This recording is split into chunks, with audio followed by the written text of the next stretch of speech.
Hi, Deufol. How long can packed goods be stored safely? Packaging for long-term storage would be similar to packaging for ocean transport. The item can be boxed.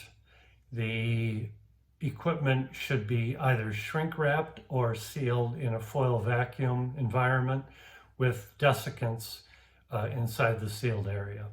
Desiccants are good for 3 to 6 months before they begin to outgas. And so what you need to do is what we would do is build a hatch in the side or a removable side that'll allow us to open the shrink film or the foil, remove the desiccant and put fresh desiccant back into the sealed area, and then seal it back up. You can seal the shrink film or the foil with either zippers are available on the market, or you can just tape it back up again and then put your side back on or close your hatch. That should meet the needs.